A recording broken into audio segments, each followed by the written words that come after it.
देश में मंदिर टेस्ट चल रहा है। प्रधानमंत्री ने आज दिल्ली में गौ सेवा की और मकर संक्रांति भी मनाई, पोंगल भी मनाया।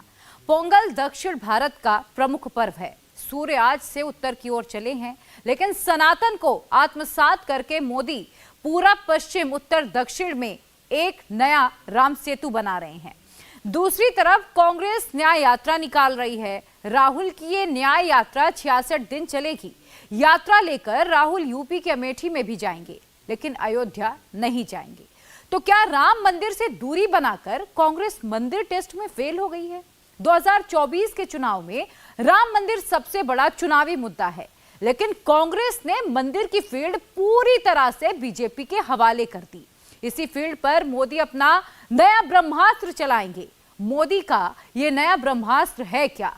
प्राण प्रतिष्ठा के बाद मोदी प्रचार के लिए उतरेंगे तो इंडिया अलायंस और कांग्रेस पर फुल फोर्स से अटैक करेंगे।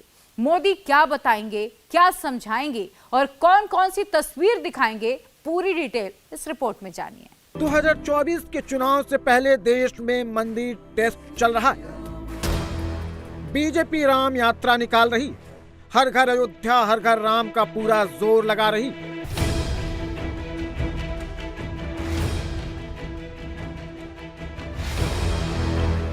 टेस्ट के लिए मोदी का नया पोस्टर और नया वीडियो आ चुका है।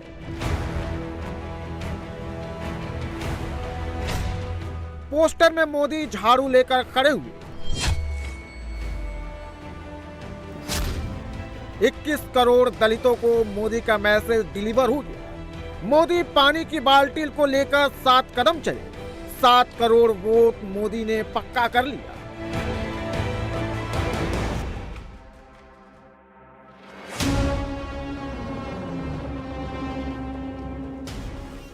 कांग्रेस क्या कर रही है? कांग्रेस की राहुल की न्याय यात्रा निकल रही है। राहुल की यात्रा मणिपुर से मुंबई तक चलेगी, लेकिन राहुल अयोध्या नहीं जाएंगे। कांग्रेस भी प्राण प्रतिष्ठा में शामिल नहीं होगी।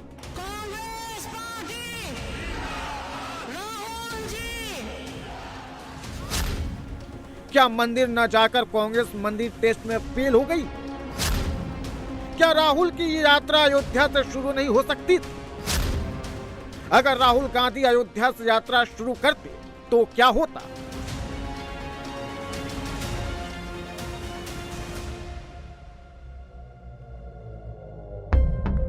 जब भी राम की बात आती है, कांग्रेस के पास 2 ऑप्शन होते हैं। इस बार भी 2 ऑप्शन थे, एक राम और दूसरा राहुल। कांग्रेस ने फिर वही गलती की जो वो 75 साल से कर रही है। कांग्रेस ने राम के आगे राहुल को रखा। राहुल की भारत जोड़ो न्याय यात्रा मणिपुर के थौबल से स्टार्ट हुई। ये यात्रा 20 मार्च को खत्म होगी। मणिपुर से होते हुए असम, पश्चिम बंगाल, बिहार, छत्तीसगढ़, उत्तर प्रदेश, मध्य प्रदेश और गुजरात से होते हुए मुंबई में खत्म होगी। 66 दिनों में 6700 किलोमीटर की यात्रा में राहुल 15 स्टेट और 110 जिले कवर करेंगे, लेकिन अयोध्या नहीं जाएंगे।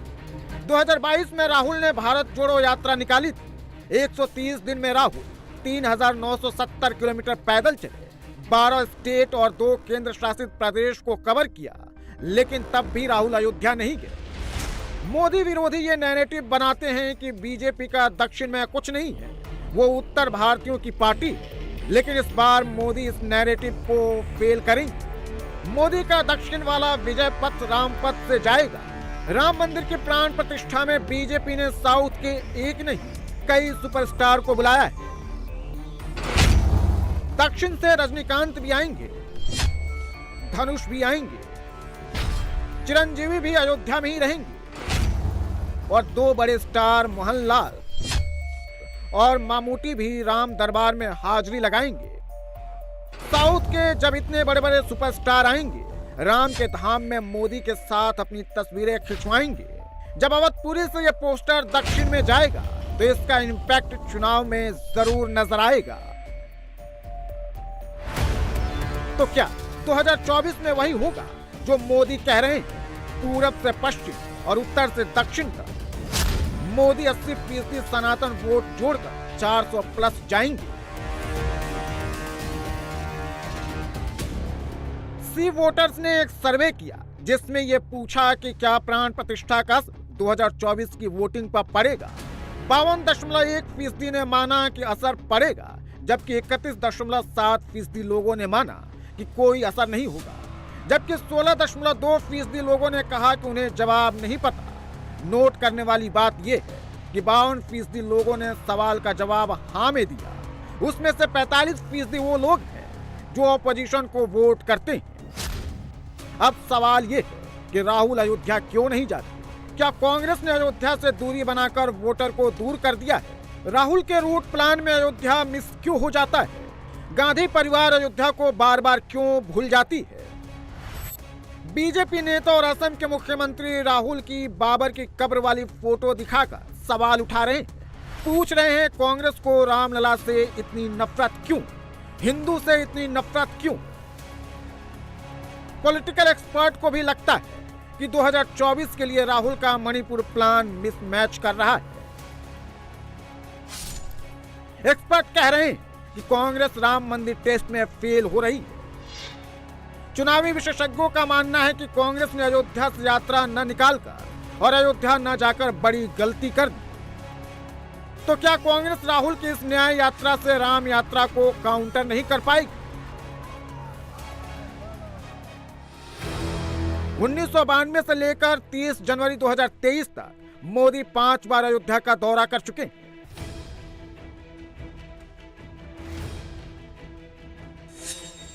राम मंदिर के निर्माण का भूमि पूजन भी पीएम मोदी ने ही किया है।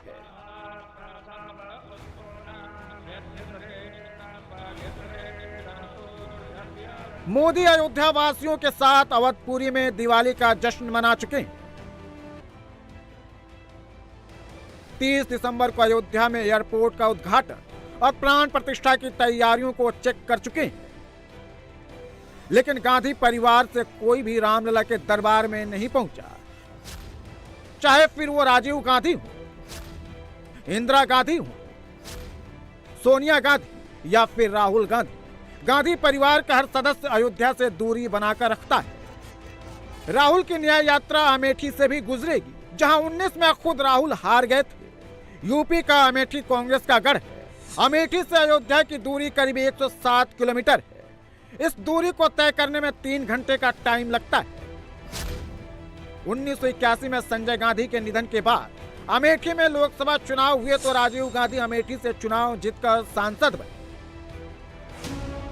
राजीव गांधी 4 बार अमेठी सीट से सांसद बने। 1999 में सोनिया गांधी इस सीट से सांसद थी। 2004, 2009 और 2014 से राहुल बैक टू बैक 3 बार सांसद बने। लेकिन 100 किलोमीटर की दूरी तय करके अब तक किसी ने भी अयोध्या में रामलला के दर्शन नहीं किए। ऐसा नहीं कि गांधी परिवार अयोध्या नहीं जाता, अयोध्या तो जाता है, लेकिन हनुमानगढ़ी से आगे नहीं जाता।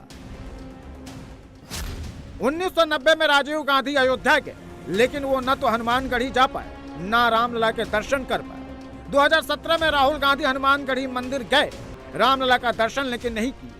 प्रियंका गांधी 2019 में हनुमानगढ़ी गई, रामदूत की पूजा की, लेकिन रामलला के दर्शन नहीं किए। गांधी परिवार कभी हनुमानगढ़ी से आगे नहीं बढ़ा। पार्टी भी इस गांधी परिवार की लाइन पर चलती है। अब राम मंदिर का प्राण प्रतिष्ठा का न्योता मिला तो कांग्रेस ने इसे भी ठुकरा दिया। न सोनिया जाएंगी, न कांग्रेस अध्यक्ष मल्लिकार्जुन खड़गे और न ही अधीर रंजन चौधरी। मणिपुर को मोदी जी आते हैं वोट पूछने के लिए, लेकिन जब मोदी जी यहाँ के लोग मुसीबत में हैं तो उस वक्त इधर मुंह नहीं दिखाते। वो समंदर के ऊपर शहर करते फिरते हैं और बैठे जगह जप करते बैठते हैं राम राम राम राम। अरे भाई, मुख में राम बगल में छुरी, ये मत करो जनता के साथ। यही हम चाहते हैं। सभी को भगवान की याद आती है, भगवान के बारे में सभी लोग आस्था रखते हैं, इसमें कोई शक नहीं है। लेकिन वोटों के लिए मत करो। वोट मांगने के लिए, वोट पाने के लिए ये सब ढोंगबाजी नहीं करना चाहिए। सी वोटर के सर्वे में एक सवाल यह भी था कि क्या कांग्रेस को प्राण प्रतिष्ठा में नहीं जाने से 2024 में नुकसान होगा? हिंदी हार्टलैंड में 55% से ज्यादा लोगों ने इसका जवाब हाँ में दिया। सिर्फ 30.2% लोगों ने यह माना कि नहीं होगा, जबकि 14.7% लोगों ने कहा कि उन्हें जवाब नहीं मालूम है।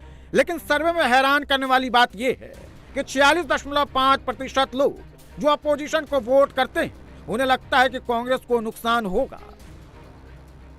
विनाश काले विपरीत बुद्धि। राम के खिलाफ, सनातन के खिलाफ, हिंदुत्व के खिलाफ, राष्ट्र के खिलाफ, तो जो राष्ट्र की बात करेगा और जो राम की बात करेगा, उस नेता को कांग्रेस के भीतर एक जो चौकड़ी है वो पसंद नहीं करती, और वो वामपंथ के विचारधाराओं से प्रभावित है। वो पूरी की पूरी कांग्रेस को बर्बाद करने में लगी है। जो सही फैसला होता है उसकी जगह गलत फैसला कराया जाता है।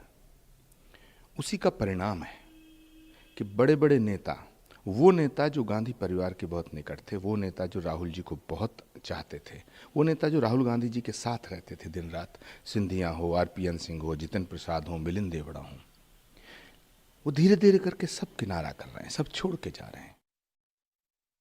सियावर रामचंद्र की, सियावर रामचंद्र की।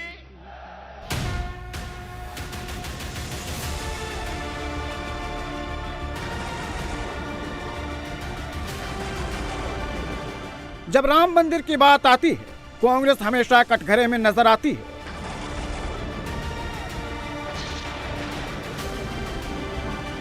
सवाल पहले प्रधानमंत्री पंडित नेहरू से शुरू होकर PM in waiting Rahul Gandhi तक आते हैं।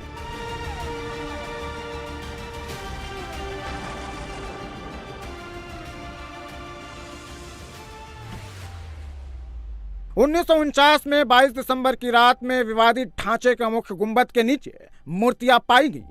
पंडित नेहरू देश के प्रधानमंत्री थे और कांग्रेस नेता गोविंद वल्लभ पंत उत्तर प्रदेश के मुख्यमंत्री थे। हिंदू संगठनों ने दावा किया था कि भगवान खुद प्रकट होकर संदेश दे रहे हैं कि यही उनका जन्म स्थान है, जबकि मुस्लिम पक्ष खारिज कर रहा था। उस वक्त भी मुस्लिम वोट की खातिर नेहरू की ओर से कोशिश की गई कि मूर्तियों को इस ढांचे से निकाल दिया जाए। 75 साल बाद भी कांग्रेस उसी लाइन पर चल रही है। इसलिए बीजेपी कह रही है कि राम विरोध की प्रवृत्ति आज की नहीं, नेहरू के जमाने की है। नेहरू ने मुख्यमंत्री गोविंद वल्लभ पंत को तार भेजा था, जिसमें नेहरू ने कहा था, अयोध्या की घटना ने मुझे विचलित किया है। मुझे पूरा भरोसा है कि इस मामले में आप व्यक्तिगत रुचि लेंगे। जो हालात हैं उससे खतरनाक मिसाल कायम की जा रही है, जिसका परिणाम अभी अच्छा नहीं होगा।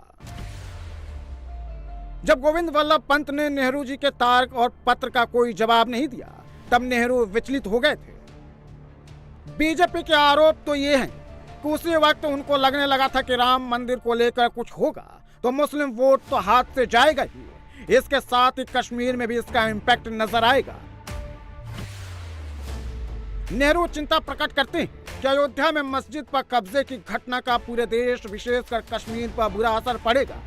कश्मीर की बहुसंख्यक मुस्लिम आबादी ने भारत के साथ रहने का फैसला किया है। गृह राज्य होने के बावजूद उत्तर प्रदेश में उनकी बात नहीं सुनी जा रही और स्थानीय कांग्रेस नेता सांप्रदायिक होते जा रहे हैं। हालांकि उस वक्त फैजाबाद के डीएम रहे के नायर ने सुरक्षा व्यवस्था का हवाला देते हुए आदेश मानने से इनकार कर दिया और विवादित ढांचे पर ताला लगा दिया गया। उसी वक्त से बाबरी मस्जिद के विवादित ढांचे का इस्तेमाल बंद हो गया।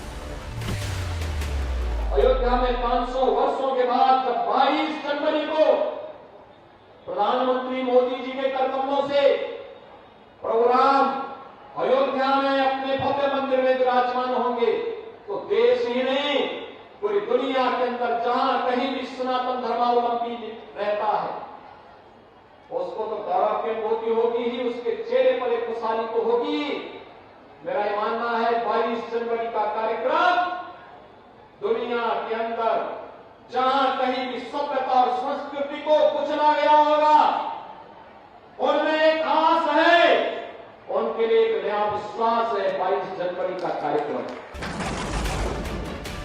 मतलब ये कि कांग्रेस ने मुस्लिम वोट बैंक के लिए हिंदू आस्था को कोई महत्व नहीं दिया। बीजेपी कहती है जो उस वक्त नेहरू ने किया वही कांग्रेस का डीएनए है। कांग्रेस को राम और सनातन से बैर है, उसे बाबर से प्रेम है। ये बाबर प्रेम की स्टोरी क्या है, जान लीजिए। इंदिरा गांधी की सरकार में विदेश मंत्री रह चुके नटवर सिंह की किताब आई। इस किताब में Natwar Singh heart to heart नाम से मेमोर लिखा है। नटवर सिंह ने लिखा था कि 1968 में प्रधानमंत्री इंदिरा गांधी अफगानिस्तान की यात्रा पर गई। वो बाबर की कब्र देखने गई। भारत की प्रधानमंत्री वहां खड़ी रही, सिर थोड़ा झुका हुआ था। वो उन्हें श्रद्धांजलि दे रही थी। मैं उनसे कुछ फुट पीछे था।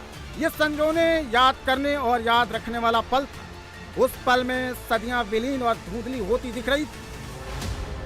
बीजेपी गांधी परिवार के हर बड़े चेहरों को और कांग्रेस के नेताओं को टारगेट पर ले रही, उन्हें हिंदू विरोधी होने का प्रमाण दे रही।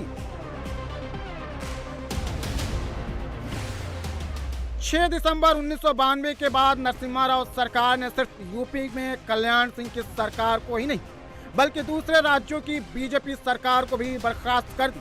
जनवरी 1993 में नरसिम्हा राव वाली केंद्र सरकार ने कल्याण सिंह सरकार द्वारा राम जन्मभूमि न्यास को दी गई जमीन समेत कुल 67 एकड़ जमीन का अधिग्रहण कर लिया।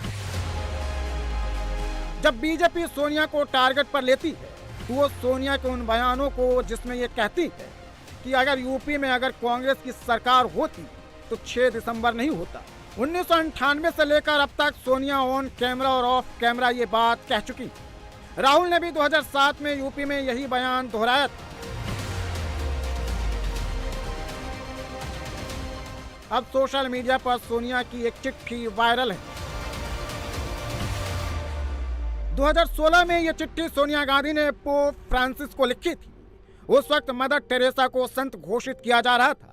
तब वेटिकन समारोह में भाग लेने के लिए पार्टी के 2 वरिष्ठ नेता मार्गरेट अल्वा और लुइजिनो को नामित किया था। सोनिया ने लिखा कि अगर मैं अस्वस्थ नहीं होती तो मैं इस पवित्र समारोह को देखने और उस महिला को अपनी विनम्र श्रद्धांजलि अर्पित करने के लिए वहां मौजूद होती, जो असीम करुणा, दया और कृपा की प्रतीक थी। बीजेपी मतलब ये समझाती है कि सोनिया दिल्ली से 687 किलोमीटर दूर अयोध्या नहीं जाएंगी, लेकिन रोम न जाने पर अफसोस जताएंगी। कांग्रेस को राम विरोधी बताने के लिए बीजेपी के पास बस इतना ही नहीं कि बीजेपी कांग्रेस नेताओं के पुराने बयानों के साथ साथ राम पर कांग्रेस सरकार का वो हलफनामा भी दिखा रही है, जिसमें कांग्रेस ने राम को काल्पनिक बताया था।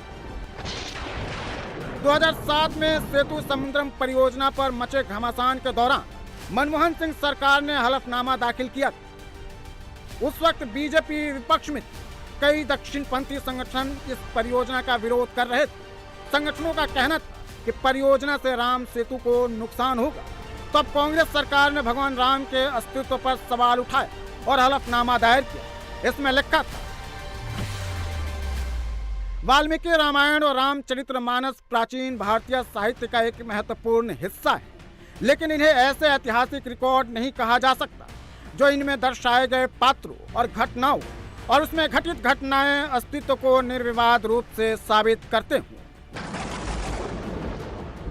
हालांकि 1986 में राजीव गांधी के कार्यकाल में राम मंदिर का ताला खुला, पुजारियों को रामलला के पूजा पाठ की इजाजत मिली। 1989 में वीएचपी को राम मंदिर के शिलान्यास की इजाजत मिली। राजीव गांधी ने तत्कालीन गृह मंत्री बूटा सिंह को शिलान्यास में शामिल होने के लिए अयोध्या भेजा, लेकिन इसके बाद कांग्रेस से मुस्लिम वोट ने दूरी बना ली। 1989 में उस वक्त के उत्तर प्रदेश और 1990 में बिहार में कांग्रेस हार गई। 1989 के लोकसभा चुनाव में भी कांग्रेस के 4 दशक से चल रही विजय रथ पर ब्रेक लग गया। बीजेपी कहती है कि कांग्रेस यहीं से तुष्टीकरण के फॉर्मूले की इंपॉर्टेंस समझ गई। राम मंदिर के एंट्री से पहले 1984 में राजीव गांधी ने जीत का रिकॉर्ड बनाया था। चुनाव में कांग्रेस को 414 सीटें मिली थी। 90 के दशक में रामलला की सियासत में एंट्री हुई। इसी के बाद कांग्रेस ने जनादेश खोना शुरू कर दिया और अब तो कांग्रेस पिछले 10 सालों से वनवास पर है। राम मंदिर को लेकर कांग्रेस कभी कंफ्यूज तो कभी अगेंस्ट में नजर आती है, लेकिन वो राम मंदिर का कभी सपोर्ट नहीं करती।